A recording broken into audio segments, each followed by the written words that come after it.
पाठ ज्या माऊलीनी आम्हाला घालून दिला, 1897 साल, आपल्या सगळ्यांना माहिती आहे महाराष्ट्रामध्ये आलेली प्लेगची साथ, माणसं कुत्र्या मांजरासारखी पटापट मरत होती बरं का, किड्या मुंग्यांप्रमाणे मरत होती. काखेमध्ये प्लेगची गाठ यावी आणि माणूस तापाने फणफणून मृत्युमुखी पडावा, या वेळेमध्ये या माऊलीनी ज्ञानदानाबरोबरचं जे सेवा कार्य केलंय ना ते विलक्षण आहे. आणि ती सेवा करता करता करता करता एका प्लेग झालेल्या मुलाला खांद्यावर उचलून कडेवर घेऊन दवाखान्यात नेईपर्यंत, मुलाचं नाव होतं यशवंत, या यशवंताच्या दवाखान्यात नेईपर्यंत स्वतःला प्लेगची लागण झाली आहे आणि ही माऊली त्यामध्ये संपली आहे. मला असं वाटतं सेवा कशी असावी, काय असावी याचा परिपाठ घालणारं सावित्रीबाईंचं हे चरित्र सांगावं तितकं कमी आहे हो. म्हणून आमच्या छत्रपतींच्या साम्राज्यामध्ये, स्वराज्यामध्ये सुद्धा रायगडाचं बांधकाम पूर्ण झालं आणि बांधकाम पूर्ण झाल्यानंतर आज माणसं एवढंसं काही बांधू द्या, स्वतःचा चिरा लावायला किती नावाचा उत्सुक असतात. अमुक अमुक अमुक नावाचा उद्गार लोकांसमोर करावासा वाटतो. काही ठिकाणी कीर्तनामध्ये सुद्धा आम्हाला लिस्ट येते, कीर्तनापेक्षा अर्धा तास त्यालाच जातो सगळ्यांच्या नावाचा उच्चार करायचा. पण इथं काही नाही हो, मला हा अनुभव अजिबात नाही. इथं सगळ्यांच्या नावाचा उच्चार करायचा. आम्ही नावासाठी नाही, नामासाठी इथं आलोय, हे सगळ्यात महत्वाचं आहे. देशमातेच्या, भारत मातेच्या, संस्कृतीच्या, पांडुरंग परमात्म्याच्या आणि आमच्या अधिष्ठात्री जी देवता आहे ना, आमची उपास्य देवता, तिच्याकरता आम्ही आलो इथे. त्यामुळे आज मला आनंद वाटतोय. ही सेवा करत असताना मी म्हटलं की आपण सगळे नावासाठी लढणारी माणसं आपण पाहिली, पण सेवा, त्या सेवेसाठी आजन्म खर्च करणारी माणसं सुद्धा आपण पाहिली. रायगडाचं बांधकाम पूर्ण झालं आणि हिरोजी इंदलकरांनी एक चिरा लावला, तो पायरीशी लावला आणि तिथं लिहिलं सेवेसी तत्पर हिरोजी इंदलकर. का हो? एखादा मोठा चिरा जरी राजांना सांगितलं असतं ना, माझ्या नावाचा बांधा, तिथं नाव लिहा, भविष्यातल्या लोकांनी, पिढ्यांनी माझ्याकडे बघू द्या, माझ्या नावाचा उद्घोष करू द्या, नाही, पायरीशी नाव लिहिलं. माझ्या नामदेवांनी पांडुरंगाची भक्ती केली, पण आम्ही चिरे पायरीचे म्हणून आज प्रत्येक जण नामदेवांच्या पायरीला नमस्कार करून पांडुरंग परमात्म्याची पायरी बनवून गेले नामदेव महाराज. संत असू देत, सत्पुरुष असू देत, महापुरुष असू देत, वीर पुरुष असू देत, या मातीमध्ये जन्म घेणारी प्रत्येक व्यक्ती, प्रतिभावंत व्यक्ती इथं आल्यानंतर फक्त सेवेचा पाठ देऊन गेली आम्हाला. म्हणून आज मुद्दाम जाणीवपूर्वक ज्ञानराजांनी आम्हाला सांगितली सेवा, आणि ती सेवा पांडुरंग परमात्म्याजवळ माऊली या अभंगामध्ये मागून घेतायत. विठ्ठल विठ्ठल तुझी सेवा करीन मनोभावे. 12व्या शतकापासून ज्ञानोबांनी जो भक्तीचा जागर मांडलाय की नाही, त्या जागरामध्ये पुढच्या काळामध्ये नामदेव महाराज आले. नामदेवांनी ज्ञानाचा, भक्तीचा प्रसार प्रचार इतका केला की ते नाम पांडुरंगाला भेटायला जावं, वडिलांनी सांगावं, नाम्या पांडुरंगाला माझा नैवेद्य अर्पण कर, आजच्या दिवशी तू काम कर माझं नैवेद्याचं. परमात्मा म्हणायचे, नामदेव महाराज म्हणायचे, बाबा मी एवढूसा लेख कसा जाऊ पांडुरंगाकडे, जा म्हणायले. आणि लक्षात ठेव, पांडुरंग देव जेवल्याशिवाय तू जेवायचं नाही, हा 5 वर्षाच्या लेकराला दिलेला उपदेश होता. देव जेवल्याशिवाय आपण जेवायचं नाही. नामदेव महाराज म्हणाले, हो बाबा. दामाशेटी निघून गेले. दुसऱ्या दिवशी पहाटेच्या वेळी नामदेव महाराजांनी उठावं, सकाळी सकाळी आईच्या मागे टुमणं लावावं, आई लवकर जेवायला तयार कर, लवकर जेवायला तयार कर, मला पांडुरंगाला नैवेद्य अर्पण करायचंय. घेतलं भोजनाचं ताट, निघाले दुडू दुडू दुडू धावत रावळात. माध्यान्नीची वेळ, सकाळी उठल्यामुळे स्वतःला भूक लागलेली, आणि राऊळामध्ये पोहोचल्यानंतर असं मंडल केलं, ताट ठेवलं, पाणी फिरवलं आणि पांडुरंगाला म्हणले, करा सुरुवात. एवढ्याशा अर्जवानी देव जेवणार आहे का हो? आमच्या घरातलं 5 वर्षाचं लेकरू आठवून बघा, एवढंसं अर्जव केल्यानंतर देव जेवेल का? तुमच्याकडून कधी जेवलाय? आपल्याकडून पांडुरंग कधी जेवलाय का? नाही. नामदेवांकडून जेवले, कारण नामदेव महाराज रडले, पांडुरंगासाठी रडले. आम्ही रडत नाही, आम्ही आमच्या लेकरा बाळांसाठी रडू, आम्ही आमच्या प्रपंचासाठी रडू. सावरकर ब्रायटनच्या समुद्र किनाऱ्यावर हिंद मातेसाठी, मातृभूमीच्या मुक्ततेसाठी रडले. महात्मा ज्योतिबा फुले, सावित्रीबाई फुले रडल्या. जिजामाऊली 350-400 वर्षाचा गुलामीचा अंधकार पाहिला आणि मनामध्ये विचार आला की हे कोण सगळं दूर करेल, म्हणून आई जगदंबेकडे साकडं घातलं की मला असा पुत्र दे. रडल्या का? माझ्या लोकांचा उद्धार व्हावा. मग ती देशभक्ती असू दे, देवभक्ती, दोन्हीकडे आर्तता लागेल. नामदेव महाराजांनी पांडुरंगाला सांगितलं, देवा आता जर जेवला नाहीस ना तर घरातलं लाकूड आणीन म्हणले, चुलीतलं. आपली आई जे आपल्याला करते ना ते सगळं तिथं चाललं होतं. बऱ्या बोलानं जेव, नाहीतर आई जसं मला मारते तसा मार देईन म्हणले. शाणं बाळे की नाही माझं, शाणं बाळे, जेव बरं, जेव बरं, जेव बरं करून पांडुरंगाला जेवायला घालतायत. पांडुरंग हले ना, बोले ना. कटेवरी हात तुझे, विटेवरी पाय, कटेवरी हात विटेवरी पाय, कटेवरी हात तुझे, विटेवरी पाय, कटेवरी हात तुझे, विटेवरी पाय. पंढरीच्या पांडुरंगा, पंढरीच्या पांडुरंगा, पाहतो सिकाय, कटेवरी हात तुझे, विटेवरी पाय, कटेवरी हात तुझे, विटेवरी पाय. कटेवरी हात तुझे, विटेवरी पाय, कटेवरी हात तुझे, विटेवरी पाय.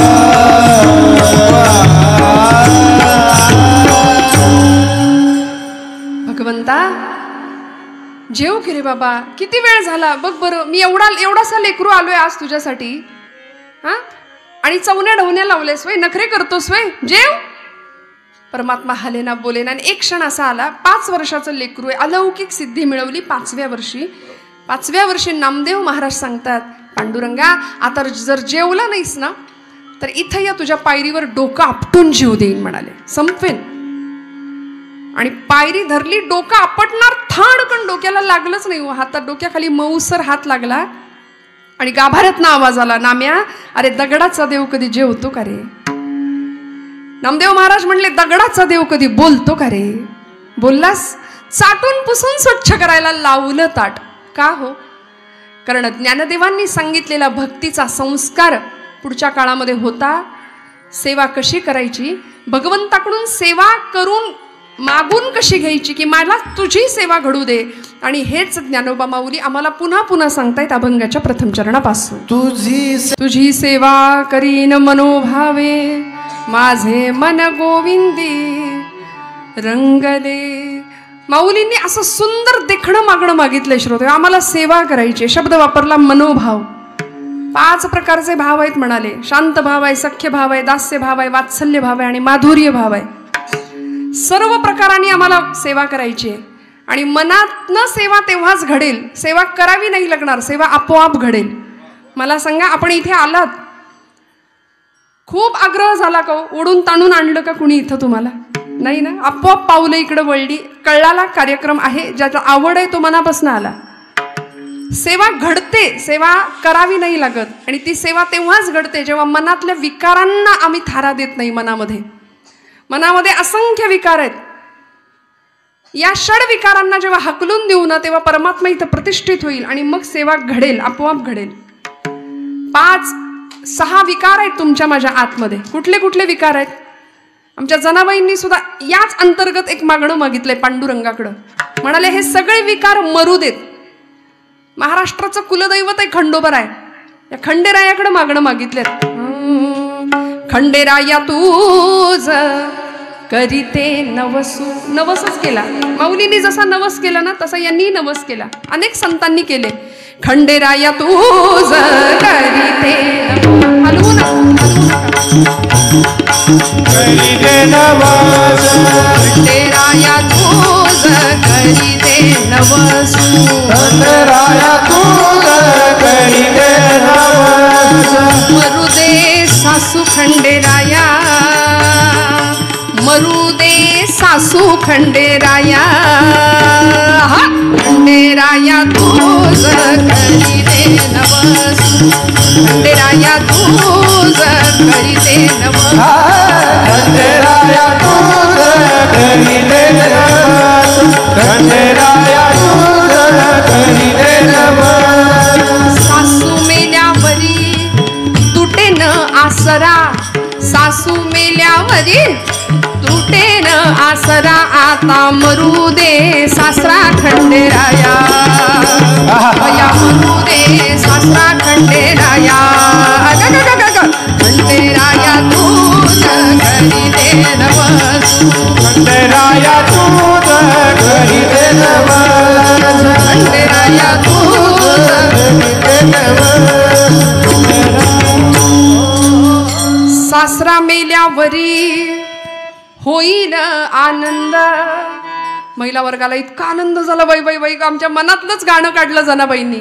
सासू मरू दे, सासरा मरू दे, नणंद मरू दे, आता मरू दे नणंद खंडेराया, बया मरू दे नणंद खंडेराया, खंडेराया तूच करी दे नवसू, खंडेराया तूच करी दे नवसू, खंडेराया तूच करी दे नवसू, खंडेराया तूच करी दे नवसू. काय गंमत आहे. जनाबाईंनी असा आगळा वेगळा नवस खंडेरायाला का केला असेल? माऊलींनी नवस केला मनोभावानी सेवा घडू दे. जनाबाईंचा नवस आहे विकार मरू देत. सासरा म्हणजे काय हो? सासरा हे क्रोधाचं प्रतीक आहे. क्रोध मरू दे माझ्या हृदयातला. सासू म्हणजे असूयेचं प्रतीक मानले. सासू मरू दे म्हणजे घरातली सासू नाही. महिला वर्गांना बरं वाटतं असं काय आलं की नवीन नवीन नवीन. नणंद मरू दे ते तर कधीच जुळत नाही आमचं. पण ही नणंद मोहाचं प्रतीक आहे. आमच्या इथला मोह, असूया, मत्सर, द्वेष, क्रोध या कशालाच थारा नाही आमच्या हृदयामध्ये आम्ही देत ना, तेव्हा तुमच्या माझ्याकडून सेवा घडते. आणि ही सेवा घडावी लागेल. भगतसिंग, राजगुरू सुखदेव, अनंत कान्हेरे, मदनलाल धिंगरा, मंगल पांडे ही सगळी मंडळी हुतात्मा झाली. बलिदान दिलं गेलं देशासाठी, स्वातंत्र्यासाठी. भगतसिंग अगदी ऐन तारुण्यामध्ये, फासावर जाण्याचं वय नव्हतं, हातामध्ये भगवद्गीता होती शेवटच्या क्षणाला. त्या फाशीच्या तख्ताचं चुंबन घ्यावं. आम्ही अमर हुतात्मे त्यांना म्हणतो. आज दुर्दैवानी आमच्या समोरचे आदर्श बदलले. भगतसिंग अगदी 23 वर्षाचं, 22-23 वर्षाचं वय आहे. इंद्रायणी भीमेच्या काठावर मरणाला, मृत्यूला निधड्या छातीने सामोरा जाणारा या देशाचा युवराज छत्रपती संभाजीराजे. इंचावर औरंगजेबाने तुकडे केले होते देहाचे. 40 दिवस अतोनात हाल केले, अतोनात. झाडाला रंधे लावतात ना तसं देहाला कातडी सोलली होती. कोशिंबिरीसाठी काकडी सोलतात तशी. भयानक मरणप्राय यातना सहन केल्या. तो औरंगजेब म्हणत होता, बाकीची मंडळी म्हणत होती, अबे इसके हा में हा मिलाओ, बाद में भाग जाना. पण 32 वर्षाचे आमचे छत्रपती संभाजी महाराज नाही हो, नाही. ब्रीद घेतलं होतं. समर्थ रामदास स्वामींनी सांगितलंय ना, शिवरायांचे कैसे बोलणे, शिवरायांचे कैसे चालणे, शिवरायांचे सलगी देणे कैसे असे. एवढंच नाही, याहून करावे विशेष, तरीच म्हणवावे पुरुष. याच्यापेक्षा काही वेगळं करता आलं तर राजे तुम्ही करा. म्हणून मनातल्या मनात अखंड मुखातनं शब्द येत होता, जगदंब जगदंब जगदंब. डोळ्याला औरंगजेब नजर देऊ शकत नव्हता. इतके विलक्षण करारी डोळे होते त्या परिस्थितीमध्ये संभाजीराजांचे. पण ते डोळे सहन होईना, जगदंबचा उच्चार सहन होईना, म्हणून जीभ छाटावी. एखाद्या हशमाला लाल बुंद साळ्या करून तापवून त्या डोळ्यामध्ये घुसवून डोळ्यांची राख करावीशी असं सांगावं. आणि त्याही परिस्थितीमध्ये शांत असा कनातीला कान लावून बसायचा औरंगजेब. आता विवळेल हा, मग विवळेल, ऐक आ आ असा उच्चार करेल आणि मी ऐकेन त्याच्यासाठी असा तरसलेला असायचा. पण नाही हो. सेवेचं व्रत हातात घेतलं, छत्रपतींचा वारसा हातामध्ये घेतला. 40 दिवस मरणप्राय यातना दिल्या आणि मग इंद्रायणी भीमेच्या काठाला आमच्या वडूजवळ आणलं. इंचावर पायाकडून तुकडे करायला सुरुवात केली. आपण हे ऐकू शकतो, फक्त ऐकताना आम्हाला त्रास होतो, बोलताना त्रास होतो, ऐकताना आपल्याला त्रास होतो. प्रत्यक्षात काय झालं असेल. आणि त्या छत्रपतींच्या महाराष्ट्रामध्ये जी व्यक्ती धर्मासाठी गेली, जी व्यक्ती धर्मासाठी जगली, धर्म हे एकमेव ब्रीद समोर ठेवलं, या राष्ट्राचं कल्याण एकमेव ब्रीद समोर ठेवलं, त्या राष्ट्रामध्ये आम्ही खुशाल धर्माला बाजूला ठेवतो आणि आचरण करतो. आमच्या हातून सेवा कशी घडेल मला सांगा. ज्या ज्ञानोबांनी असा वारसा आम्हाला दिला विठ्ठल भक्तीचा, सुंदर परंपरा घालून दिली. ज्या छत्रपतींनी त्या भक्तीला शक्तीची जोड देऊन भक्ती शक्तीचा सुरेख संगम या महाराष्ट्रामध्ये आणला. आणि या परिस्थितीमध्ये आज आम्ही घराघरामध्ये धर्मशिक्षण द्यायला विसरलो. छत्रपतींचे वारसदार आम्ही स्वतःला म्हणून घेतो, पण आमच्या घरामध्ये धर्मशिक्षण नाही. मुलीला हातामध्ये बांगडी घालवतलं तर तिला राग येतो कधी कधी. घरामध्ये संध्याकाळ झाली की दिवे लागणीला सगळ्यांनी एकत्र बसलंच पाहिजे, हा परिपाठ आहे तुमच्या माझ्या संस्कृतीचा. सनातन वैदिक धर्मातली आम्ही मंडळी आहोत, परंपरेची. पण बसतं का हो आज कुणी? संध्याकाळ झाली की सगळे बाहेर. उलट आहे. परवा फार मोठा सण झाला आमच्याकडे. कुठला सण झाला ना? 31 डिसेंबर. सगळ्या महाराष्ट्रात वा रे वा, काहीतरी खरकट खातो लोकांचा आम्ही. कसले सण साजरे करता हो? मी म्हटलं होतं 31 डिसेंबर हा महाराष्ट्रामध्ये सगळीकडे भजन आणि कीर्तन साजरा करूनच झाला पाहिजे 31 डिसेंबर. त्याशिवाय आम्ही महाराष्ट्रीयन नाही, त्याशिवाय आम्ही ज्ञानोबा तुकोबांचे वारसदार नाही. कारण आमच्या जगण्या वागण्याचं रसायन आहे ज्ञानोबा तुकोबा. इथल्या प्रत्येक मुलाच्या रक्तामध्ये ते संस्कार असलेच पाहिजेत. त्याच्या आधी 25 डिसेंबर. बरं, लेकरांनी घातल्या लाल टोप्या इथपर्यंत ठीक आहे, आईवडिलांनी पण म्हणजे त्यांच्या बुद्धिमत्तेची दृष्ट काढावी मीठ मोहऱ्यांनी, असं मला कधी कधी वाटतं. कुठे चाललो आम्ही? मग या सगळ्याचा विचार करावा. म्हणून मला या शाळेचं विशेष कौतुक वाटलं की इथे पालक आणि लेकरं एका विचाराखाली, एका छत्राखाली एकत्र येत आहेत, संस्कृतीचा जागर घालतायत आणि आपण सगळे त्याला अतिशय सुंदर पद्धतीने साथ देत आहे. दृष्ट लागेल असा उत्सव आहे श्रोते हो. माझ्या परम भाग्याने आपल्या सगळ्यांच्या दर्शनाचं आज मला भाग्य मिळालंय. माऊलींनी पांडुरंगाकडे सेवा मागितली. तुझी सेवा करीन मनोभावे. शब्द वापरला मनापासून, उगीच आपलं करायचंय म्हणून नाही. असाच एखादा उत्साही कार्यकर्ता असतो बघा, भक्तीमध्ये, देशसेवेमध्ये, समाजसेवेमध्ये, त्याला काहीतरी करायचं असतं. मी असं करीन, मी तसं करीन, मी याव करीन, त्याव करीन. पारावर बसतो, हातामध्ये पत्ते असतात. या देशात क्रांती झाली पाहिजे, हातात पत्ते, हातामध्ये कॅरम आहे, हातामध्ये मोबाईल आहे. मोठा माणूस घरातलं काहीतरी सांगतंय, बाबा रे ऐक ऐक. पितृतुल्य एखादी व्यक्ती 16-17 वर्षाच्या पोराशी काहीतरी बोलत असते, काहीतरी संवाद करत असते. हे घराघरातलं दृश्य आहे. त्याच्या हातात मोबाईल आहे, तो वर बघायला सुद्धा तयार नाही. जुना काळ होता. आपण सगळी मोठी मंडळी आहात. आपण इथे माझ्या वयाच्या, माझ्यापेक्षा मोठ्या महिला वर्ग आहे. मला सांगा, घरामध्ये कुणी पुरुष वर्ग आला तर पटकन सोफ्यावरनं उठणं, उभं राहणं ही संस्कृती होती, हा आचार होता. आता नाही, कसेही लोळतात. येऊ दे वडील, येऊ दे, नाही तर आजोबा येऊ दे. हातामध्ये मोबाईल आहे, वडील सांगतायत अरे ऐक मी काय म्हणतोय, अरे ऐक मी काय म्हणतोय. त्याचं तोंड मोबाईलमधनं बाहेर नाही. शेवटी अरे ऐक माझं काय आहे म्हणून 100 आठ्यांचं जाळं इथं आणायचं. आणि मग वडिलांना उलट. मला सांगा, या सगळ्यातून आम्हाला काय मिळणार आहे? कसं कळणार हू आय एम? कसं कळणार what is the mission of my life? मी जन्माला का आलोय? माझ्या जीवनाचं ध्येय काय? मला इथं येऊन करायचंय काय? या सगळ्या प्रश्नांची उत्तरं आम्हाला संतांनी त्यांच्या वाङ्मयात दिली श्रोते हो. आज घरामध्ये सगळ्या वस्तू आहेत. फर्निचर भरलंय, माणसांना बसायला जागा नाही एवढं फर्निचर आहे. सगळे एकदम all is well. Sofa set, kitchen set.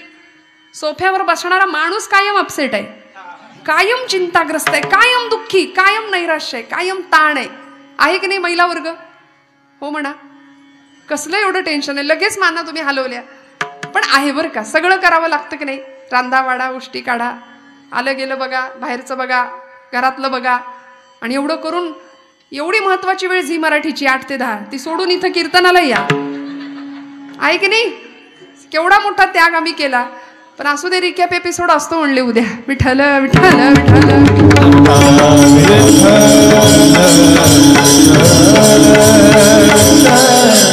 त्यामुळे काही काळजी नाही, आम्ही तोही आस्वाद घेतो नाही का. उद्या टीव्हीला डबल एपिसोड असतात का नाही ते. पण तरी सुद्धा महिला वर्गाचं कौतुक या करताय की सेवा कशी करावी हे त्यांना सांगावंच लागत नाही. नाही लागत सांगावं. माऊलींनी सेवा पांडुरंगाची मागून घेतली. आज माझा महिला वर्ग स्वतःचं घरदार सोडून, स्वतःच्या मातापित्यांना मागे टाकून इथं येतो. तुमचा संसार फुलवतात त्या. कुठल्याही प्रकारची तडजोड करायला तयार असतात. मी आताच्या मुलींबद्दल नाही बोलत आहे, मी आताच्या मुलींबद्दल नाही. पण आमच्या 60-70च्या एखाद्या मावशीला विचारा, काडीला काडी जोडून प्रपंच करून दाखवला तिने. कधीच तडजोड नाही, कधी बोटं नाही मोडली. आमच्या वडिलांना नव्हती अक्कल, काही पण बघून दिलंय आणि त्यांनी खडे मोडले नाहीत, कधीच खडे फोडले नाहीत. सगळं स्वीकारलं, सगळं सहन केलं आनंदाने. मला असं वाटतं सेवेचा पाठ या मातावर्गाकडून घ्यावा. म्हणून ज्ञानोबांना सुद्धा जगाने विश्व माऊलीचा दर्जा दिला की नाही, माऊली म्हटलंय. एवढ्याशा 16 वर्षाच्या लेकराला विश्व माऊली म्हणून दर्जा दिला. का हो? मनोभावानी सेवा कशी करायची याचा पाठ संतांनी आम्हाला घालून दिला. त्यांच्या ग्रंथामध्ये तुमच्या माझ्या सगळ्या प्रश्नांची उत्तरं सुद्धा दिली. आम्ही विनाकारण बाकीचे वर्कशॉप करायला जातो. मी ठोंबरे सरांना मनापासून धन्यवाद देईन की आज कीर्तनाच्या माध्यमातून, व्याख्यानांच्या माध्यमातून, अन्य प्रबोधनाच्या उपक्रमाच्या माध्यमातून ही खऱ्या अर्थी कार्यशाळा आहे, मोठी कार्यशाळा, हे वर्कशॉप आहे मुलांना घडवण्याचं, मुलांवर संस्कार करण्याचं. शालेय शिक्षणा व्यतिरिक्त काहीतरी वेगळं आम्हाला त्यांना देता यावं, हा उत्तम पाठ तुमच्या सगळ्यांच्या डोक्यात आहे. कारण होतच असो, लॉर्ड मेकॉले नावाचा जो इंग्रजी तत्ववेत्ता भारतामध्ये आला ना इंग्रजांच्या बरोबर, त्यांनी पहिल्यांदा काय बघितलं असेल तर भारतातली शिक्षण व्यवस्था बघितली. म्हणाले भारताची शिक्षण व्यवस्था इतकी विलक्षण आहे की या भारतावर आम्ही या शिक्षण व्यवस्थेमुळे सत्ता गाजवूच शकत नाही कधी. हे इंग्रजांना कळालं होतं 150 वर्षापूर्वी. त्याच्याही आधी 16व्या शतकापासूनच इंग्रज इकडे यायला लागले होते रिकामी आगबोटी घेऊन. इथला ताग, इथलं लोखंड, इथलं सोनं भरभरून नेत होते बोटीमध्ये आणि आमचा स्वाभिमान स्वतःच्या टाचेखाली तुडवून टाकत होते. शिक्षणास हेतू नाही धर्म संस्कृती बुडवावी हेतू इंग्रजांचा. कुठल्याही प्रकारचा धर्म इथल्या देशातल्या मुलांना नसला पाहिजे किंवा त्या धर्माचं ज्ञान नसलं पाहिजे, या एका जाणीवेनी इंग्रजांनी इथली पहिली शिक्षण पद्धती बदलली. नुसती बदलली नाही, अनेक लोक आले, आक्रमक आले, मुघल आले, सुलतान आले, लुटारू आले. इथे तक्षशिला, नालंदा नावाची विद्यापीठं होती आमच्या भारतीय या मातीमध्ये, जाळली अक्षरशः लोकांनी. 6-6 महिने पुस्तकं जळत होती श्रोते हो, 6-6 महिने पुस्तकं जळत होती. इतकं ज्ञान भारतीय संस्कृतीच्या आचारांचं विचारांचं होतं. आणि एवढं करून लुटारूंचंच आम्ही गुणगान गातो, जो जिता वही. वाटलंच मला, मी तेच वाक्य म्हणतेय की आम्ही लुटारूंचं गुणगान गातो, जो जिता वही सिकंदर. छे, आजपासून म्हणी बदलायच्या. जो जीते वही छत्रपती शिवाजी महाराज, जो जीता वही महाराणा प्रताप, जो जीता वही पृथ्वीराज चौहान, जो जीता वही राजा विक्रमादित्य. अरे कितीतरी नाव आहेत, घ्या, भरपूर यादी आहे आमच्याकडे. एक जरी नाव आम्ही उच्चारलं ना तरी असं रोमांचित होतो आम्ही. अभिमानाने भरून यावा अशी व्यक्तिमत्व या मातीमध्ये होऊन गेली. आम्ही कशाला फुटक्या लुटेरूंची नावं आज पर एवढ्या दिवसानंतर सुद्धा ते इतकं डोक्यात पक्क बसलंय ना, जो जीता वही सिकंदर. लुटारू होते हो, इकडे आले होते रिकामी हातानी, चोरून नेलं सगळं. एक दिवस असा होता, एक काळ असा होता की इथल्या घरातनं सुवर्णाचा धूर निघत होता, प्रत्येक घरातनं सोन्याचा धूर निघायचा. परक्यांनी यावं, लुटून न्यावं. नामदेवांच्या नंतर एकनाथ महाराजांचा जो काळ आला ना, त्या पाठोपाठ आमचे तुकोबा आले. नाथांच्या काळात तर इतकं भीषण भयान वास्तव होतं, सगळीकडून यवनांची आक्रमण होती. 5 पातशायांची निर्मिती महाराष्ट्रात त्याच काळात झाली होती. आणि हे सगळं ऐकायचं सोडून आम्ही कीर्तनामध्ये 2 तासाच्या कीर्तनात जर विनोदाची अपेक्षा करत असू ना तर आमच्या आयुष्याचा हसू करून घेऊ आम्ही. मला माफ करा. विठ्ठल विठ्ठल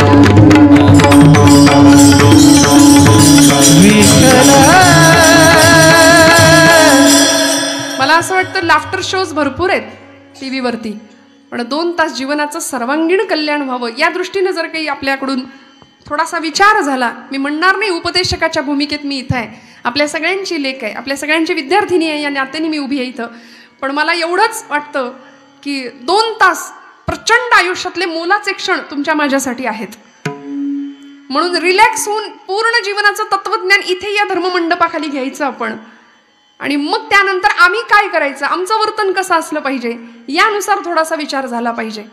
माऊलींनी मनापासून सेवा करा, मनापासून माझ्याकडून तुझी सेवा घडू दे, हे जर पांडुरंगाकडे मागणं मागितलंय तर तुम्हाला मला सुद्धा सेवेचा पाठ शिकून घेतला पाहिजे. सेवा म्हणजे नेमकं काय, ती कशी करायची, कुणाची करायची, अशी सेवा महाराष्ट्राच्या नव्हे भारताच्या इतिहासामध्ये अनेक क्रांतिकारकांनी, अनेक समाजसुधारकांनी, अनेक महापुरुषांनी आणि अनेक संतांनी आम्हाला घालून दिली. तो पाठ आमच्यासाठी दिलाय. माऊली पुढच्या चरणामध्ये सांगतात, भगवंता माझा नवस आहे तुझ्याकडे हा, की तुझी सेवा मला दे. हा नवस तुम्हाला मला करता येईल का, हा माझा प्रश्न आहे. माऊलींनी सेवा मागितली. आम्ही मेवा मागतो. आमच्या नवसामध्ये काय करतो नवस, ह्याची दान देगा देवा, लाखभर रुपये पगार व्हावा आणि जमल्यास इन्कम टॅक्स बुडवता यावा. यातूनही सही सलामत सुटलो तरच गुणगायीना आवडी. हे असलं दळभद्री आमचं मागणं आहे भगवंताकडे. सेवा मागून घ्यावी. मला असं वाटतं सावरकरांना काय कमी होतं. बॅरिस्टर झाले होते, लंडनला गेले होते, उच्च पदवीधर झाले, उच्च शिक्षण घेऊन आले.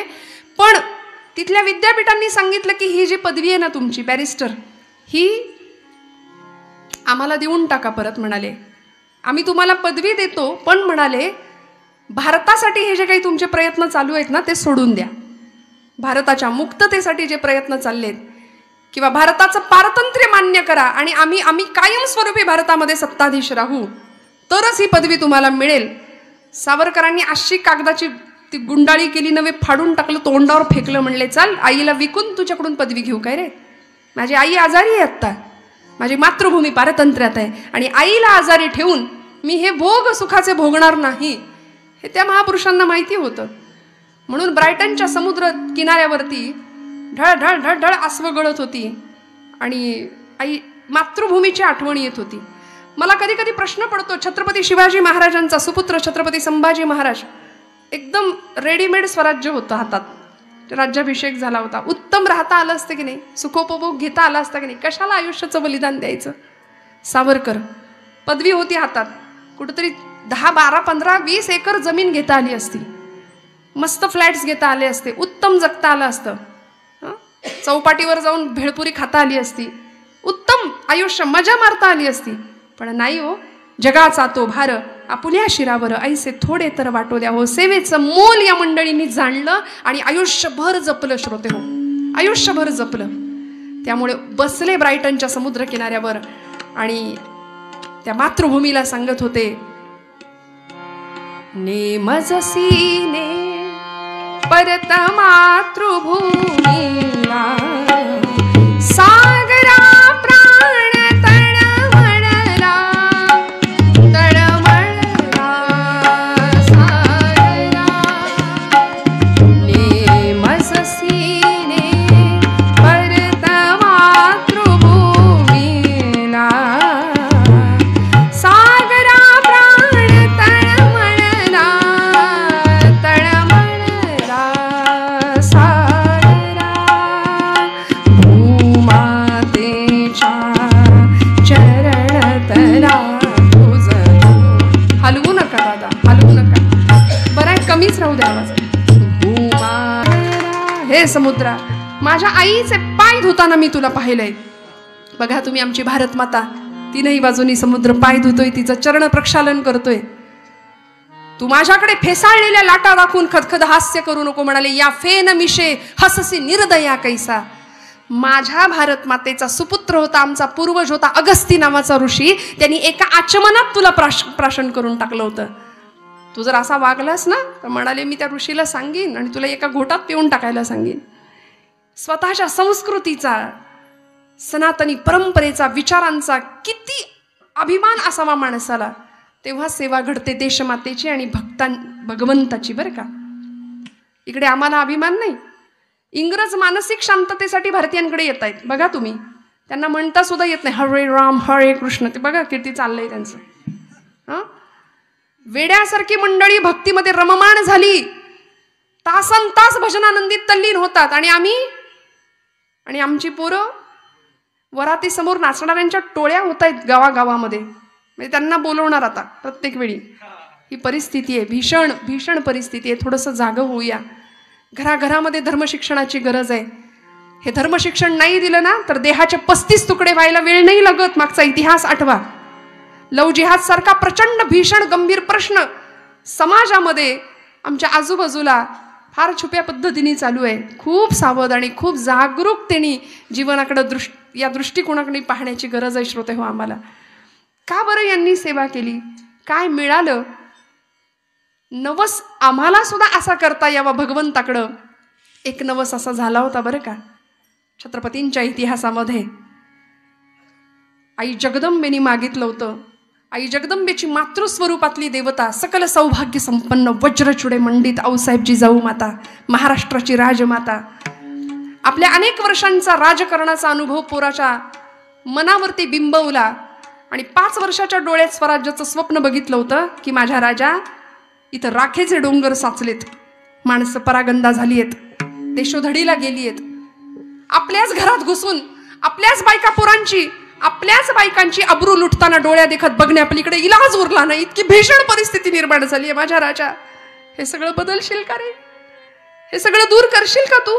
5 वर्षाच्या लेकरांनी सांगावं, हो आई, तुझा आशीर्वाद आणि श्रींची इच्छा असेल तर हे राज्य होईल, ही काळ्या दगडावरची रेष आहे. शपथ व्हावी. 16व्या वर्षी 12, 14, 16 ही 5वी, 6वी, 7वीतली पोरं आहेत आपल्या घरातली. हे वय नाहीये शपथा घेण्याचं आणि स्वराज जीवनाचं ध्येय ठरवण्याचं, पण संस्कार विलक्षण होते हो. रक्त असं सळसळून उठलं आणि 16व्या वर्षी रोहिडेश्वरावर त्या रायरेश्वराच्या समोर 150 मावळ्यांच्या धारोष्ण रक्ताचा अभिषेक झाला आणि स्वराज्याची शपथ झाली. अनेक क्रूर कर्मा पठाण आले, अफजल खानाला, शाहिस्ते खानाला, पुरंदरचा तह झाला, आग्र्याची कैद झाली, अनेक प्रकारे स्वराज्याला त्रास देण्याचा प्रयत्न झाला, पण सगळ्यांना पुरून उरले माझे राजे. 6 जून 1674चा दिवस आठवा. रायगडावर 32 मण सोन्याचं सिंहासन सजलं. आपल्याला राज्याभिषेकाची तारीख विचारली तर माहिती नसते. बऱ्याचदा होतं असं. परवाचा मेसेज वाचला, अमेरिकेमध्ये टेक्सास नावाचं शहर, त्यामध्ये 10,000 पोरं एका वेळी गीता पठणाला बसली होती, एका वेळी. आणि आमच्या घरामध्ये आमच्या मुलाचा हरिपाठ पाठ असावा, भगवद्गीतेतला एखादा तरी श्लोक त्याला यावा, हे आम्हाला कसं वाटत नाही बघा ना. याचा विचार तुमच्या माझ्याकडून व्हावा. रायगडावर 32 मण सोन्याचं सिंहासन सजलं आणि महाराष्ट्रातला खरा अरुणोदय, 350-400 वर्षाचा गुलामीचा अंधार दूर झाला आणि अरुणोदय झाला. लोकांनी पाहिला.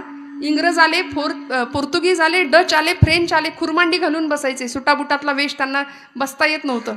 झुकल्या वाकल्या, गर्विष्ठ माना या शिवमंदिरी, नमस्कार करावा राजांच्या सिंहासनाकडे, दिमाखानी पाहावं, मुजरे झडले आणि अरुणोदय पाहिला. महाराष्ट्राच्या इतिहासाने शतकांच्या यज्ञातून उठली एक केशरी ज्वाला, 10 दिशांच्या हृदयामधुनी अरुणोदय झाला, अरुणोदय झाला, अरुणोदय झाला.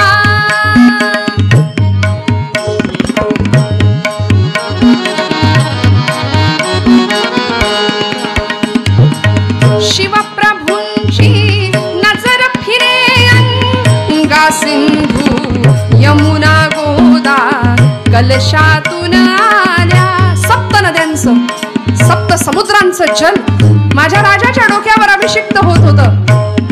सिंहासनावर जाण्याआधी पायघड्या पडत होत्या.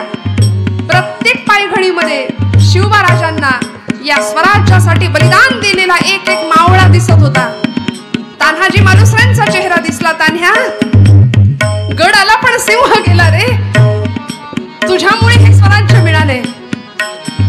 घोडखिंडीची पावन खिंड करणारे, आपल्या रक्ताने खिंड लढवणारे बाजी प्रभू देशपांडे दिसावेत. शिवबांनी सांगावं, बाजी प्रभू आपण होतात म्हणून हे स्वराज्य मिळालं. शहाजी राजांचा चेहरा दिसावा. आणि असं करता करता सिंहासनावर बसलेलं जिजामाऊलींनी आपल्या लेकराला डोळे भरून पाहिलं आणि जिजामाऊली म्हणतात, आई जगदंबे, माझा नवस तू पूर्ण केलास, माझा नवस पूर्ण झाला, माझी इच्छा तू पूर्ण केली. या महाराष्ट्राला स्वतःचं सिंहासन, मराठी माणसाला स्वतःची बाजू निर्माण करून द्यावी, ही माझी इच्छा होती, हा नवस होता माझा. आणि आता बास, जीवनाचं ब्रीद ठरलं, या लोकांची सेवा करायची. राजे अभिषिक्त झाले आणि बघता बघता बघता शिवराज्याभिषेक पार पडला. 2 वर्ष मध्ये गेले आणि मोहीम आखली बरं का. कर्नाटक प्रांताची मोहीम ऐकली. दक्षिण दिग्विजय. छत्रपती संभाजी राजांच्या वरती स्वराज्याचा सगळा भार सोपवला आणि राजे दक्षिण दिग्विजयाला निघाले. कोण कोण सोबत घेतलं वर्णन केलं. 30,000 स्वार संगती,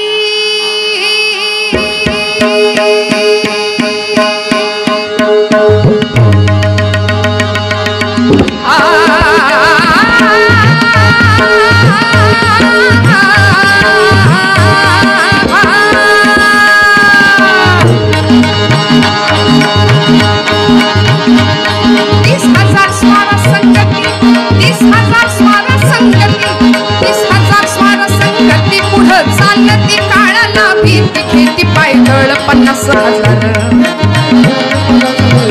खेती पायदळ 50,000 खेती पायदळ 50,000 दौलन राजा चाल भरदार हाजी दौलन राजा चाल भरदार हाजी जिरजी जिरजी जिरजी सावत्र भाऊ आपला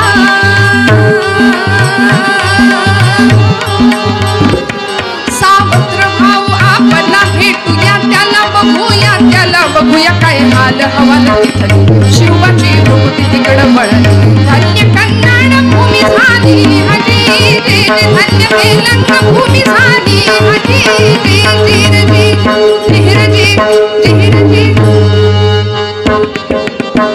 30,000 स्वार सोबत घेतले 30,000 50,000 पायदळ 30,000 घोडदळ झाले किती जागेत ना आपण सगळे नक्की मागे 80,000 लोक सोबत घेतले आणि राजे दक्षिण दिग्विजयाची मोहीम गाजवायला निघाले.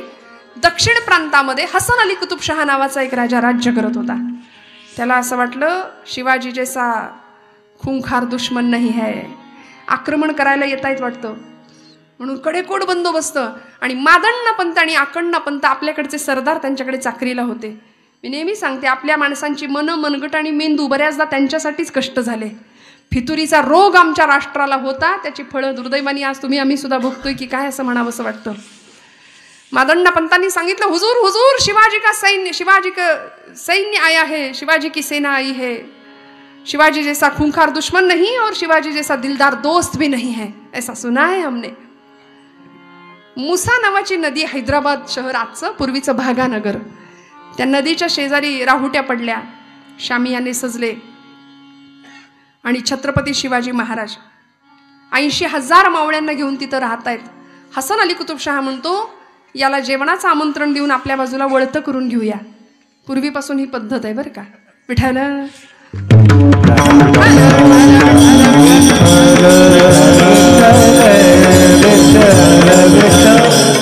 फार स्पष्ट नाही बोलत, जाणकारांना कळतं, निवडणुका आल्या की नाही का. पूर्वीपासून ही पद्धत आहे. हसन अली कुतुबशहा म्हणाले आपल्याकडचं भोजन खायला घालू आणि आपल्या बाजूला वळतं करून घेऊ. आणि म्हणून निरोप पाठवला मादण्ण पंतांकडून, हुजूर बादशाह ने आपको खाने का न्योता दिया है, हुजूर आइए. शिवाजीराजे म्हणले 80,000 मर्द गड्यांना घेऊन आलोय, मी एकटा नाही आलो, माझ्याबरोबर एवढे मावळे आहेत, जमेल सगळ्यांना घालायला. चालेल म्हणाले, हरकत नाही. आणि महाराष्ट्राच्या आवडीचं काय हो ताट, मेनू कार्ड बघा आता. हा नक्की का तुमच्या डोक्यात दुसरं काही नाही ना. महाराष्ट्राच्या आवडीचं भरलेलं ताट पुरणपोळीचं. श्रीमंती आहे हो आमची श्रीमंती कोणी लक्षात घेत नाही. पूर्वीच्या जुन्या महिला वर्गाला आठवा, विचारा त्यांना काय त्रास होता. शेराचं पुरण आणि 4 बायांचं मरण असं म्हटलंय, आहे की नाही मावशी. रांधा वाडा उष्टी काढा, किती कष्ट हो, किती. आता सगळं आलंय, आता कपडे पिळावे सुद्धा लागत नाहीत, ऑटोमॅटिक, फुल्ली ऑटोमॅटिक सगळं आहे की नाही. पण इंग्रज जेव्हा भारतात आला की नाही पहिल्यांदा, तेव्हा त्याला प्रश्न पडला होता की ही पुरणपोळी भारतीयांनी बनवली कशी. म्हणाले ऊपर चमडा नीचे चमडा अंदर माल गया कैसा, असं म्हणायचं इंग्रज. की भारताला पुरणपोळी, महाराष्ट्रातल्या लोकांची पुरणपोळीची खासियत. म्हणाले हे पुरण शिरलं कसं, त्याला फार प्रश्न पडायचा. बादशाह म्हणाला ही पूर्णावरणाचा बेत करूया. म्हणाले केला पूर्णावरणाचा बेत, केला पूर्णावरणाचा बेत,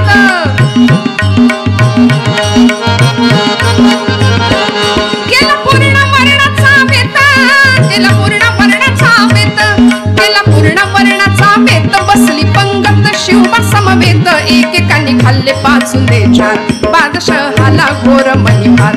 अजून हे किती अन्न खाणार हाजी, अजून हे किती अन्न खाणार हाजी, जिरजी जिरजी. पूर्णावरणाचा बेत बादशाहाने करावा आणि ही पंगत बसली होती 80,000 मर्द मावळ्यांची. बाप रे बाप. पाचुंदा एक शब्द आपल्याला माहिती असेल, पुरणपोळीचा पाचुंदा. आपण फक्त ऐकून ठेवा, आपलं ऐकूनच पोट भरतं. सोलापूरमध्ये पाचुंदा असतो का नाही ना, एक पोळी. आमच्या पुण्यासारखं नाही, पुरण शोधायला लागतं त्याच्यात कुठं आहे. वाढू का घालू का, वाढू का घालू का, याच्यातच सगळं जेवण संपतं, ताटापर्यंत येतच नाही. पण असं जेवण हो, पाचुंदा म्हणजे 5 पोळ्यांचा एक गठ्ठा, ग्रुप बरं का. भरपूर पुरणाची एक मोठी पोळी, त्याच्यावर भरपूर तूप, त्याच्यावर दुसरी पोळी, त्याच्यावर भरपूर तूप, त्याच्यावर तिसरी पोळी तूप, चौथी पोळी तूप, पाचवी पोळी, पाचुंदा. आणि असे एका एका मावळ्यांनी 5-5 पाचुंदे खाल्ले. करा हिशोब. तानाजी मालुसरे इतिहासात नाव आपल्याला माहिती आहे. तानाजी मालुसऱ्यांनी, श्रोते हो, त्यांच्या न्याहारीचा हिशोब एका इतिहासकारांनी सांगितलाय. हे खोटं माझ्या पदरचं नाही. इतिहासकार सांगतात तानाजी मालुसरे न्याहारीला, न्याहारी म्हणजे ब्रेकफास्ट, हां असं नाही, ब्रेकफास्ट लवकर कळतं. आता तो ब्रेकफास्ट पण नाही, आता ब्रंच आलाय मध्येच, भरपूर खायचं सकाळच्या वेळी नाही का. त्या ब्रेकफास्टला, त्या न्याहारीला 65 भाकऱ्यांची न्याहारी होती माझ्या तानाजी मालुसरेंची. ऐकून ठेवा. आमची तरुण मंडळी फक्त आता बास म्हणजे ऐकूनच आम्हाला ढेकर येईल इतकं, पण 65 भाकऱ्या न्याहारीला काय असेल तब्येत. आता फक्त ऐकायचं इतिहास. शहाण्यांनी पोवाड इतिहास रचला आणि अतिशहाणे आता मग नुसतं ऐकून ऐकून ऐकून ऐकून फक्त पारावर बसून, याला काही कळत नाही, त्याला काही कळत नाही, या मंत्र्याला काही कळत नाही, त्या संत्र्या, याच्यातच आम्ही मात्र आमचं जीवन चाललंय. आम्ही कुठे काय करतो. आमच्यापासून सुरुवात काय करायची. पूर्णावरणाचा बेत झाला. 80,000 मर्द मावळे जेवायला एकत्र बसले श्रोते हो. आणि इतकं खातायत बादशाला घोर पडला. बाप रे बाप. रघुनाथ पंत हणमंते नावाचे सरदार छत्रपतींसोबत होते आणि रघुनाथ पंतांना बादशाने विचारलं, बाप रे बाप पंत कितने खा रहे तेरे आदमी. रघुनाथ पंत म्हणाले, हाथी इतना खाते हैं और हाथी को मारने की ताकद रखते हैं म्हणले. आमची माणसं, आमची मावळेगडी, आमचे मर्द हत्ती एवढं खातात आणि हत्तीला मारण्याची ताकद ठेवतात. आणि एवढं ऐकलं आणि रघुनाथ पंतांच्या डोक्यात, त्या बादशाच्या डोक्यात एक किडा वळवळला. म्हणले, हत्तीला मारण्याची ताकद आहे, क्यों ना आजमाले. हातच्या काकणाला आरसा कशाला पाहिजे. म्हणून दौंडी पिटवली. उद्या सकाळी छत्रपती शिवाजीराजांचा एक माणूस आणि हसन अली कुतुबशहाचा एक हत्ती माजलेला, यांच्यामध्ये विषम युद्ध होणार. दौंडी पिटली सगळ्या भाग्यनगरामध्ये. पुन्हा सांगते, भागानगर म्हणजे पूर्वीचं भाग्यनगर आणि आताचं हैदराबाद. मुसा नावाची नदी आहे तिथे. त्या हैदराबाद मधली घटना आहे. छत्रपती गेले होते दक्षिण दिग्विजयाला. राज्याभिषेकानंतर घडलेला प्रसंग आहे. आणि त्या दौंडी बरोबर काय झालं असेल आमच्या सैन्याचं. 80,000 मावळे आले होते ना राजांसोबत. पक्षफूट, राजीनामा, नको नको नको बाबा, बाजूलाच होऊया, असं काही नाही ना. अहो, एकेकाचे मावळे शिवाजीराजांना भेटून सांगायला लागले, हुजूर राज अक्षी काय बी काळजी करू नका म्हणले. आपल्याकडे एक एक सिंहाचा छावा आहे. मरू तर देशापायी आणि जगू ते बी देशापायी. राज कशापायी काळजी करतायसा. छत्रपतींना काय अभिमान वाटावा आपल्या लेकरांचा, आपल्या मावळ्यांचा, आपल्या गड्यांचा. परीक्षा घेतली. रात्रीच्या अंधकारात जरा गेले. म्हणले बघावं चाचपावं, कुणी घाबरलं नाही ना. म्हणून वेश बदलला राजांनी आणि गेले. म्हणाले, घाबरलाय का तुम्ही. उद्या सकाळच्या टायमाला तो शिवबा राजा तुम्हासनी पायदळी देणार आहे हत्तीच्या. भ्या नाही वाटत. एकदा सगळ्यांनी त्याच्याकडे असं बघितलं. तू कोण आहेस रे म्हणले. फुटून आलाय की काय. आमच्या शूरांच्या सैन्यामध्ये अशी भाषा करणारा तू कोण आहेस. छत्रपतींना एकेकाने उत्तर द्यावं, मराठ्यांची पोरं आम्ही, भिणार नाही मरणाला, मरेंगे मगर हटेंगे नाही सो मरगठ्ठे. ही मराठा शब्दाची व्याख्या आहे की नाही, ही छत्रपतींची वेगळी होती बरं का. आम्ही 96 कुळी 92 कुळी यातच अडकलोय. ते आधी क्लिअर करून घ्या. महाराष्ट्रात राहतो तो मराठी. विठाल विठाल.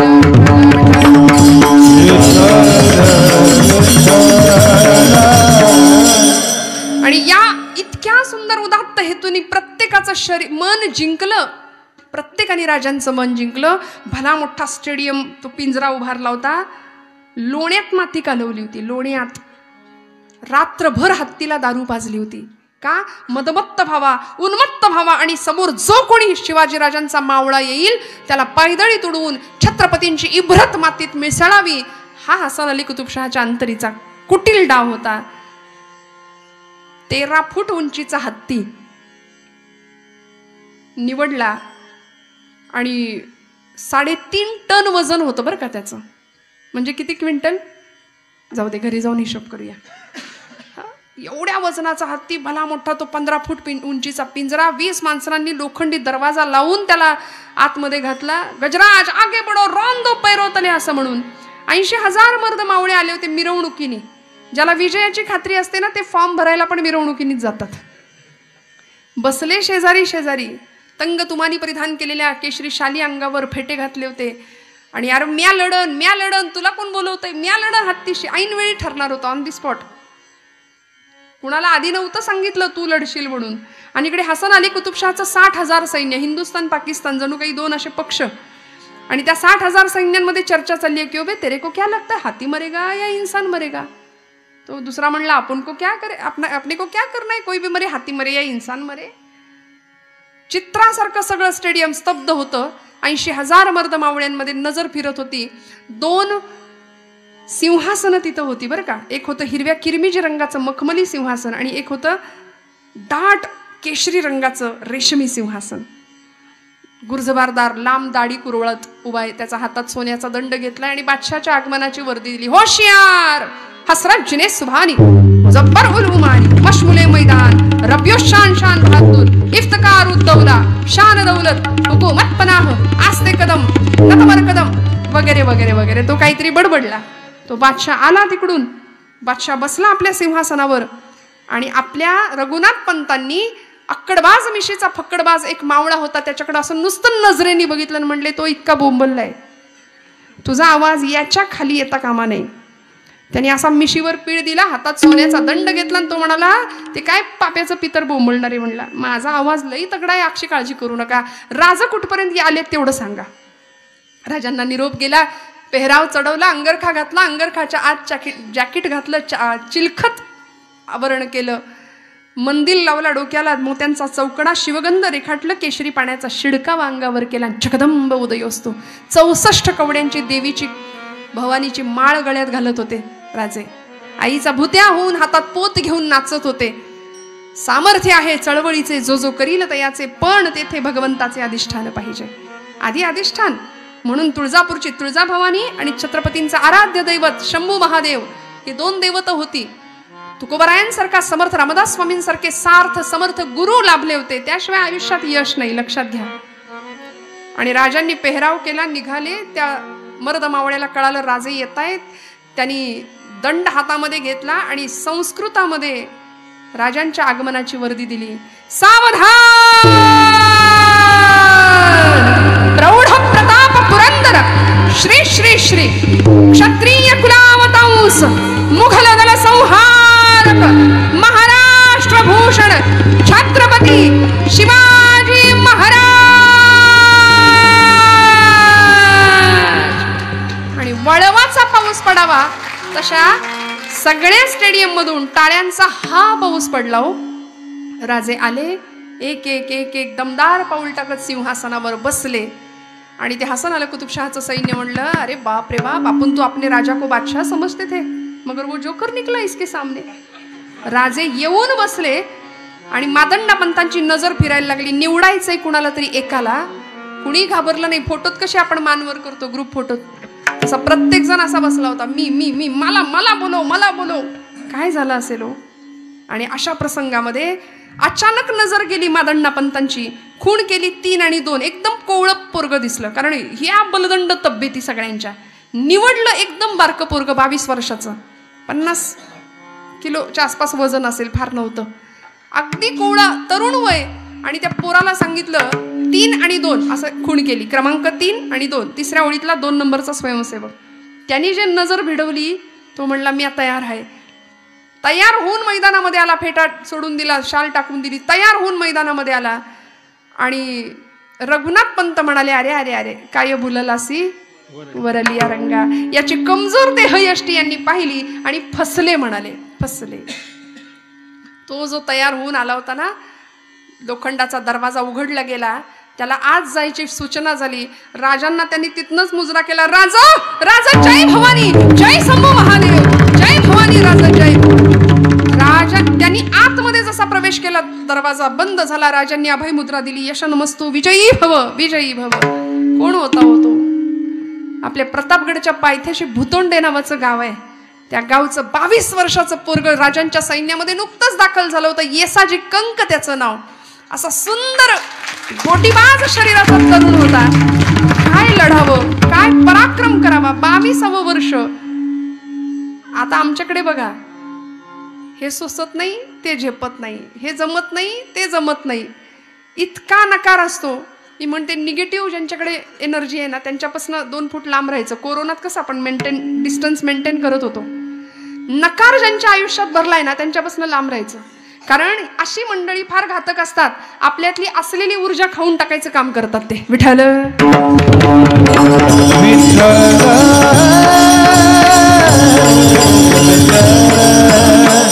आणि सुरू झाली हो शर्यत. त्या हत्तीला हेच नवल होतं की मेरे सामने कोई खडा है. कारण लोक असे गडबडा लोळायचे. गुन्हेगारांना पायदळी तोडवण्यासाठी त्याला वापरलं जायचं. आणि हत्ती पाहतोय हा असा उभा आहे बजरंग बलीचा अवतार. हत्तीने त्याला एका सोंडेनी थापेनी मारण्याकरता सोंड वर केली, फटका मारला. येसाजीला वाटलं पहिला फटका खाल्लाय, दुसरा खाल्ला तर तिसरा खातोय की नाही कळायला जिवंत राहणार नाही. सोंडेत हत्तीची ताकद आहे. आणि खरं आहे ना, प्रत्येक अवयवामध्ये प्रत्येक प्राण्याची ताकद असते. हत्तीची मॅक्झिमम ताकद त्याच्या जागेत ना. आपण सगळे विंचवाची ताकद त्याच्या, सापाची ताकद त्याच्या, बोकडाची ताकद त्याच्या आणि गाढवाची ताकद त्याच्या. जाऊ दे, ज्याला अनुभव असेल त्यांना माहिती. जे हत्तीने सोंड वरती गेली येसाजीला फटका मारायला, येसाजीने शमशेर हातात घेतली, उलटा वार केला, सोंड खाली आली आणि उलटा वार केला, खाडकन वार कारीगर झाला. हत्तीची कितीतरी वजनाची सोंड खाली पडली, रक्ताची चिळकांडी आणि हे रक्त चिखल झाला हो, रक्ताचा चिखल झाला. पाय घसरायला लागला. तो हत्ती अजून चिडला, चेकळला, उन्मादात आला, येसाजीचा प्राण घ्यायला टपला. एवढं मोठं त्याचं गंडस्थळ मस्तक. तो असा येसाजीला दाबायला पुढे पुढे पुढे पुढे. एवढे मोठे सुळे त्याच्या 2.5 फूट लांबीचे. येसाजी मागे मागे मागे, हत्ती पुढे पुढे पुढे. सगळ्या पिंजरा धडधड धडधड धडधड धडधड करायला लागला. धडक बसत होती पिंजऱ्याला. आणि गंडस्थळाने म्हणजे मस्तकाने तो येसाजीच्या छातीवर दाबत होता. येसाजी अंदाज घेत होता किती वेळ तो मागे राहतोय पुढे राहतोय, किती वेळ. प्राणायाम जे करतात त्यांना माहिती आहे. म्हणून तरुण मंडळीला मनापासून विनंती आहे, करत जा काहीतरी. पूरक, कुंभक, रेचक फार गरजेचं आहे. शस्त्र हातात घेणं पाप नाही हो. सावरकर म्हणले, शस्त्र पुण्य ना स्वयेची, शस्त्र पाप ना स्वयेची, इष्टता अनिष्टता त्यास हेतून ये. रामाच्या हातात सुद्धा धनुष्य होतं आणि रावणाच्या हातात सुद्धा धनुष्य होतं, पण आपण पूजा करतो रामांच्या कोदंडाचीच. शस्त्र हातात घेणं पाप नाहीये, पण त्यामागचा हेतू फार महत्वाचा आहे. उत्तम लढता आलंच पाहिजे. इकडे आमच्या मुली सगळ्या माता भगिनी ते नवरात्रात फक्त गरबा खेळणं हा पराक्रम नाहीये. तलवारबाजी, रायफल शूटिंग, उत्तम कराटे, उत्तम जुडो आलंच पाहिजे. स्वसंरक्षण, त्याशिवाय काहीच उपयोग नाही. महिषासुर मर्दिनी 9 दिवस महिषासुराला रक्ताने माखलेली होती. 9 दिवस नवरात्र फक्त लढत होती. तिला रंगाच्या साड्या नेसायला वेळ नव्हता. कुठल्याही धर्मशास्त्रात, कुठल्याही ग्रंथात, कुठल्याही पुराणात असं लिहिलेलं नाहीये की अमुक दिवशी देवीने अमुक रंगाची साडी नेसली होती. कुणी व्हॉट्सअपला फिरवलंय मला माहिती नाही, पण हे फार भयानक आहे तुमच्या माझ्यासाठी. सावध होऊया. आपल्या लेकींना स्वसंरक्षणाचे धडे नवरात्रीच्या दिवसात देऊया. त्या निमित्ताने तलवारबाजी, लाठीकाठी प्रशिक्षण देऊया. उत्तम, जितकं उत्तम देता येईल तेवढं देऊया. आणि आज काळाची ती गरज आहे. महिला वर्गांना मी हात जोडून आपल्याला विनंती करते, अजिबात वाईट वाटून घेऊ नका की हे काहीतरी वेगळं आहे का. नाही, ह्या सगळ्याची आज गरज आहे. येसाजीनी आतमध्ये प्रवेश करावा. हत्तीनी पूरक कुंभक केलं, भरपूर श्वास रोखून धरला येसाजीने. आणि हत्तीने त्याला मारण्याकरता पुढे मागे करता करता एक तसूभर मागे सरकला. अंदाज घेतला तसा यांनी सगळा साठवलेला सगळा श्वास म्हणजे प्राण सोडला. सरकन येसाजी खाली घसरला आणि हत्तीची धडक बसली पिंजऱ्याला. सगळा धडधड धडधड धडधड धडधड धडधड तुटतो की काय अशी अवस्था. आणि या प्रसंगामध्ये आता हत्ती चेकाळला होता, चिडला होता. सगळं स्टेडियम असं चित्रासारखं स्तब्ध होतं. हत्तीचा पाय येसाजीच्या अंगावर पडला. पाय घसरला येसाजीचा गाल्यामध्ये, खाली कोसळला. हत्तीचा पाय येसाजीच्या अंगावर इंचांनी ते पोरग गाल्यात दाबायला लागला हत्ती. छत्रपतींनी रघुनाथ पंतांकडे असं बघितलं. पंत शब्द देऊन बसलात. मराठ्यांची पोरं हकनाक मरण्याकरता शिवसैनिक होतात का? उद्या याच्या आईने किंवा बायकोनं मला जर प्रश्न विचारला, महाराज माझा पोरग कुठं आहे, महाराज माझा धनी कुठं आहे, तर काय उत्तर देऊ? काय उत्तर देऊ? काय करावं? आणि अशा वेळी मराठ्यांचं दैवत असलेले छत्रपती शिवबाराजे आई जगदंबेकडे अवतान घालत होते. आई माझ्या बाळाला वाचव, आई माझ्या बाळाला सांभाळ. माऊलींनी सुद्धा भगवंताकडं असंच मागणं मागावं की असं चैतन्य त्याच्या हृदयामध्ये प्रेरित कर. चित्त चैतन्य चोरून नेले, चित्ताला मिळणारी चैतन्याची अनुभूती तू त्याच्या अंतःकरणात निर्माण कर. तुकोबाराय ज्ञानोबाराय सांगतात अभंगाच्या शेवटच्या बापर कुमदेवी विठ्ठले हो, बापर कुमदेवी वरू विठ्ठले हो, बापर कुमदेवी वरू विठ्ठले हो, बापर कुमदेवी वरू विठ्ठले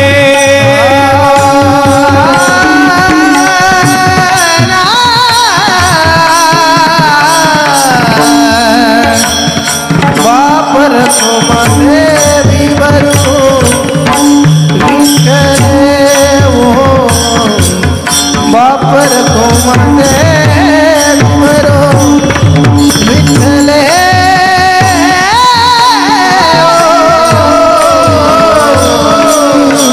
विठ्ठले वो, बापर कुमदेवी वरू विठ्ठले वो, चित्त चेतन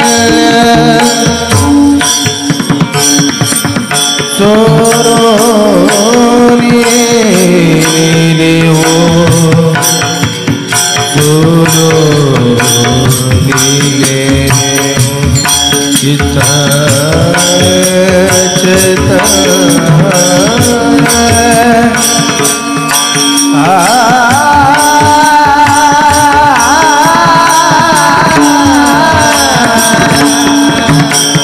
चित्त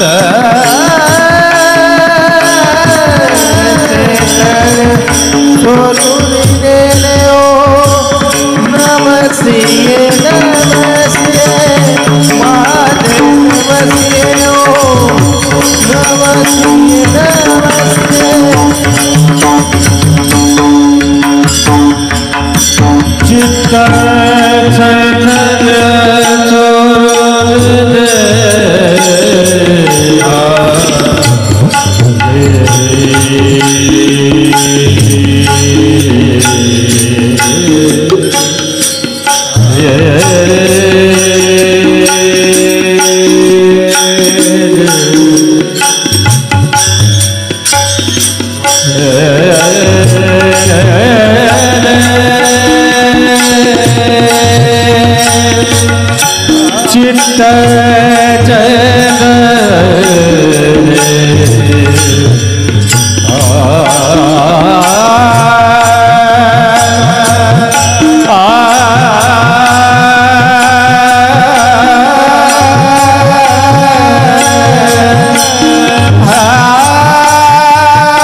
चित्त चैतन्य चोरुनिले चित्त चित्त चैतन चोरुनिले नवसिए नवसिए महादेव नवसिए नवसिए नवसिए महादेव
बी वरू विठ्ठले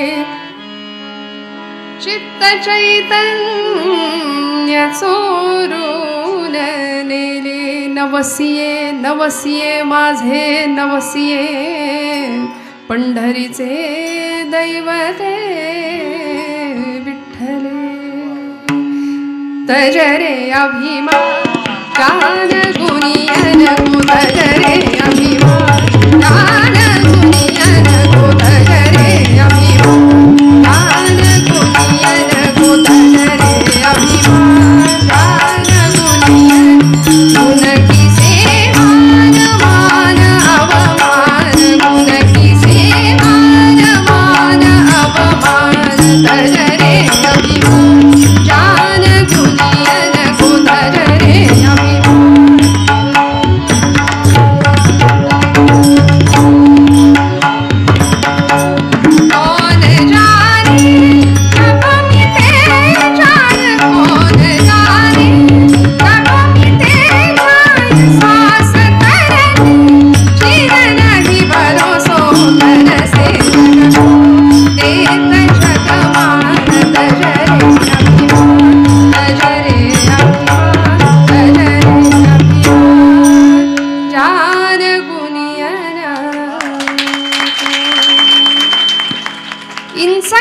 गाल्यामध्ये दाबला असणारा जात असणारा ईसाजी राजांची प्रार्थना जशी जगदंबेने ऐकली, माऊलींची प्रार्थना जशी पांडुरंग परमात्म्याने ऐकली, तशी जगदंबेने ऐकली आणि त्याच्या मेंदूमध्ये एक विचार शिरला. शस्त्र होतं विवेकाचं. मनात विचार आला, इच्छाशक्ती जागृत झाली, सकारात्मकता प्रभावित झाली. मनाला एकदा सुटू शकतो, दोनदा सुटू शकतो, तिसऱ्यांदा का नाही. म्हणून हत्ती किती वेळ पाय आपल्या छातीवर ठेवतोय त्याचा अंदाज घेतला आणि एका अनाहूत क्षणाला हत्तीचा अंदाज चुकला. 6 इंच पाय वरती गेला आणि कारण तो हत्ती म्हणे स्वतःला शाबासकी द्यायचा प्रयत्न करत होता, कारण सगळे कुणीच बोलत नव्हते, चेअरअप करायचे विसरून गेले सगळे. तो म्हणला आपण आपल्याला शाबासकी देऊ सोंडेनी, पण सोंड पाठीला लागणं शक्य नव्हतं, तुटली होती. त्यामुळे अधिक प्रयत्न करण्याच्या नादात पाय उचलला गेला. 6 इंच पाय वरती गेला. यांनी मुका साधला, सरकन बाजूला घसरला, तानपट्टा हातात घेतला, दुसऱ्या हाताची पकड दिली, राजांना तिथून मुजरा केला आणि आता म्हणाला इकडे तिकडे वार करत बसायला नको, 10:30 वाजून गेलेत. सरळ म्हणाला गंडस्थळावर एक मर्मभेदी खाडकन घाव घातला. अशी रक्ताची चळकांडी उडाली. हत्तीचा 3.5 टन वजनाचा देह त्याला पेलवेना. घेरी आली, बेशुद्ध झाला, कोसळला. रक्ताच्या थारोळ्यामध्ये रक्तानं माखलेला येसाजी. स्टेजवर त्याला बोलवलं. मोहरांनी भरलेलं ताट, एक शिरपेच, एक राजवेश. बादशाह म्हणाला ले लो और कुछ चाहिए तो मांग लो. कल्पना करा ना, त्याच्या जागी आपण असतो तर. मी तर लोकसभा विधानसभा तिकटच मागून घेतलं असतं पटकन, पण तो खानदानी होता. तो म्हणाला बस, एका मर्द मराठ्याच्या जीवाची किंमत 50,000 मोहरा. अरे याच्यापेक्षा आमचा राजा कितीतरी श्रीमंत आहे. वाह फकीरी क्या है अमीरी, दासी तेरे चरणों की. शिवबा राजांनी मेलो असतो तर आमचं स्मारक बांधलं असतं. आता जगलोय तर आमची घरधनी, माझी माय, माझी मातृभूमी, माझं स्वराज्य किती खुश होईल, किती आनंदात होईल. शेवटी एका राजाला, एका दैवताला, एका मातृभूमीला काय हवंय हो? तिच्या भक्ताकडून फक्त सेवा हवी आहे, निष्काम सेवा. आज तुमच्या माझ्याकडून अशी सेवा घडावी, मातृभूमीची, देशमातेची, आपल्या परंपरेची, आपल्या समृद्धीची, आपल्या श्रीमंतीचा आपल्याला अभिमान पाहिजे. स्वामीजी म्हणायचे भारतातले लोक किती वाईट वागतात, कारण त्यांना स्वतःच्या श्रीमंतीचाच अभिमान नाही. परकी माणसं हात जोडतायत मानसिक शांततेसाठी ना, आम्ही तिकडे चाललोय. असं उलटा प्रवाह नको. आमच्याकडे प्रचंड मोठं सामर्थ्य आणि श्रीमंती आहे उज्ज्वल परंपरेची, ती जपावी. बस, मी आता माझं कीर्तन संपवणार आहे. मला माहिती आहे खूप वेळ झालाय, आपण खूप वेळ बसला आहात, घड्याळ खूप पुढे सरकलंय. पण एक मी नेहमी बऱ्याचदा कीर्तनात सांगत असते की आता ताई तुमचं कीर्तन झालं, तुम्ही एवढं सांगितलं, आता आम्ही काय करायचं? ऐकून झालं तेवढ्यापुरता प्रभाव बरा नाही. आपल्या पातळीवर आपण एवढंच करू शकतो. एका जंगलाला आग लागली होती आणि वणवा पेटला होता. एक साधू धावत होता, संन्याशी. एक पक्षी त्या जंगलामध्ये एका झाडाच्या शेंड्यावर बसला होता. तो साधू म्हणत होता की अरे बाबा सगळे उडून गेले पशुपक्षी, तू का बसलायस? त्याने एक उत्तर दिलं, ते उत्तर घरी घेऊन आज जाऊया. तो म्हणाला फल खाए इस पेड़ के गंदे किए है पात, मी या झाडावर लहानाचा मोठा झालो, इथे माझा जन्म झाला, इथली फळं खाल्ली, इथेच घाण केली. तसं या समाजामध्ये मी मोठा झालो, लहानाचा मोठा झालो, या मातीने मला मोठं केलं, समाज बांधवांनी मला जपलं, वाढवलं. मी इथेच लहानाचा मोठा झालो, कधी कधी वाईट कर्म केली ती इथेच केली. आता तो पक्षी असं म्हणतो, अब यही मेरा फर्ज है, जल जाऊं इसके साथ, जल जाऊं इसके साथ. तसं आम्हाला सुद्धा आमची आई आज आजारी आहे, आमचा धर्म आज धोक्यात आहे. आज आम्ही भाग्यवान आहोत, कितीतरी लोकांनी रक्त सांडलं, बलिदान दिलं ज्या कार्यासाठी. अशी आमची रामभूमी अयोध्या, इथं रामप्रभू स्वतःच्या सिंहासनावर विराजमान होणार आहेत येत्या काही दिवसामध्ये. असा सुवर्णाक्षरांनी लिहून ठेवावा असा इतिहास, त्या इतिहासाचे आम्ही याची देही याची डोळा साक्षीदार आहोत. यापेक्षा परमेश्वराने काय चमत्कार दाखवावा, किती भाग्य आहे आमचं. हे भाग्य कायम जपून ठेवूया आणि यासाठी भगवंताच्या, समाजाच्या, या मातीच्या, आपल्या मातृपितृ देवतांच्या ऋणात राहूया. बस झालेली सेवा भगवंताच्या चरणावर समर्पित करते. बोलत असताना काही वेडवाकडं गेलं असेल तर मोठ्या अंतःकरणाने क्षमा करा. आपण सर्वांच्या सुहृद श्रोत्यांच्या चरणारविंदी सेवा समर्पित करते. सावित्रीबाईंच्या पुण्यस्मृतीला मनापासून अभिवादन करते. उत्तम गायक वादक सर्व कलाकारांच्या ऋणात राहते. संयोजक परमादरणीय ठोंबरे सर आणि त्यांचे सर्व सहकारी, शिक्षक, या संस्थेचे सर्व पदाधिकारी, कार्यकारी सगळ्यांच्या ऋणात राहते आणि सेवेला विराम देते. ज्ञानेश्वरा